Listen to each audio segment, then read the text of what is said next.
എൽസീസ് കിച്ചണിലേക്ക് സ്വാഗതം. വീണ്ടും നമ്മൾ കാണുന്നു, കുറേ നാളുകൾക്ക് ശേഷം വീണ്ടും വരുന്നു. ഇന്ന് എനിക്ക് ഇച്ചിരി ആറ്റുമീൻ കിട്ടി. ആറ്റുമീന് നല്ല പച്ച മീനാണ്. എന്തോ അതിൻ്റെ പേരെന്ന് എനിക്ക് അത്ര അറിയത്തില്ല. അത് കറി വെക്കാമെന്ന് വിചാരിച്ചു. അതിനുള്ള ഇൻഗ്രീഡിയൻസ് ആണ് വെക്കാൻ കുടംപുളി, മുളക് പൊടി, മഞ്ഞപ്പൊടി, ഞാനൊരു സ്വല്പം മല്ലിപ്പൊടി ഇട്ടു, ഒരു 1/2 ടീസ്പൂൺ. പിന്നെ ഒരു ചുവന്നുള്ളി, ഒരു 1.5 മുറി ചുവന്നുള്ളി, ഇച്ചിരി വലുതായതുകൊണ്ടാണ് അങ്ങനെ എടുത്തത്.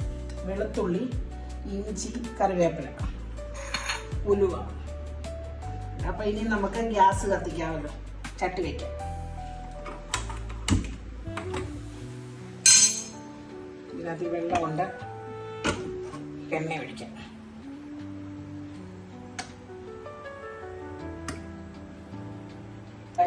വെളിച്ചെണ്ണ ചൂടായെന്ന് തോന്നുന്നു. നമുക്ക് ഇച്ചിരി കടുക് ഇട്ട് കൊടുക്കാം. ചൂടായില്ലായിരുന്നു, ഇച്ചിരൂടെ.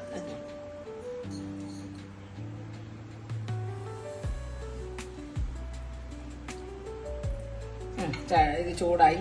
പിന്നെ അതിൻ്റെ കൂടെ ഇച്ചിരി ഉലുവ ഇടുകയാണ്.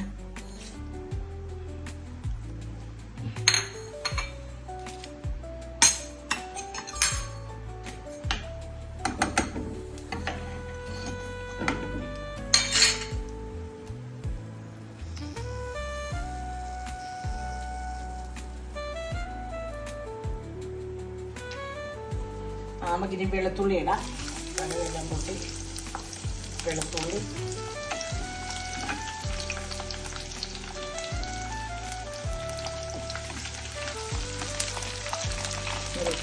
അതിൻ്റെ കൂടെ ഇച്ചിരി ഇഞ്ചി, ചുവന്നുള്ളി.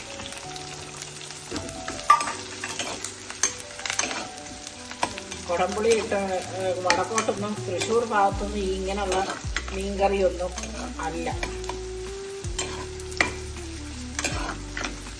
അവിടെ നിന്നൊക്കെ വന്നിട്ടായിരുന്നു കഴിച്ചവർ ഈ മീൻകറി കഴിച്ചവർ നല്ല ടേസ്റ്റാണ്, വളരെ ടേസ്റ്റാണെന്നൊക്കെ പറയുന്നുണ്ടായിരുന്നു. തൃശ്ശൂർ 1-2 പേര് വന്ന് ഇവിടെ വന്ന് ഭക്ഷണം കഴിച്ചിട്ട് നല്ല ടേസ്റ്റ്. ആ മീൻകറി, കുടംപുളി ഇട്ട് വെച്ച മീൻകറി, ചുമന്ന മീൻകറി അവർക്കങ്ങ് ഇഷ്ടപ്പെട്ടു. അവർ പറഞ്ഞ് ഇങ്ങനത്തെ കഴിച്ചിട്ടില്ല, കറിവേപ്പിലയും കൂടി ഇടുക.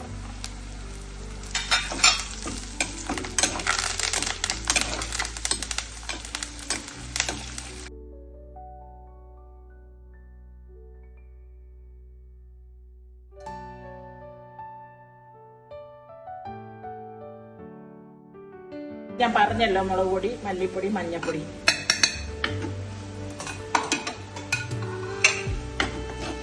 നല്ലോണം ഒന്ന് വഴലട്ടെ, പച്ചമണം ഒന്ന് മാറണം.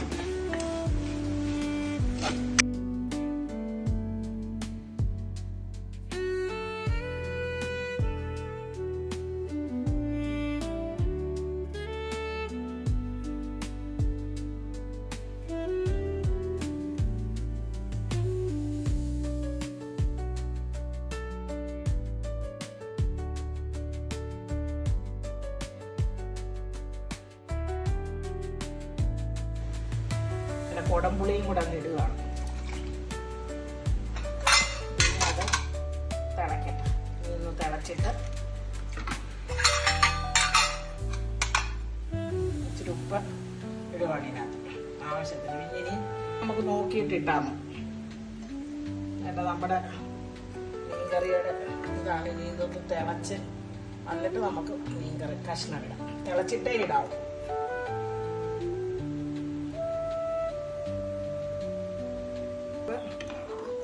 അരപ്പ് തിളച്ചു. നമുക്ക് ഓരോ കഷ്ണങ്ങളായിട്ട് ഇങ്ങനെ പെറുക്കിയിടാം.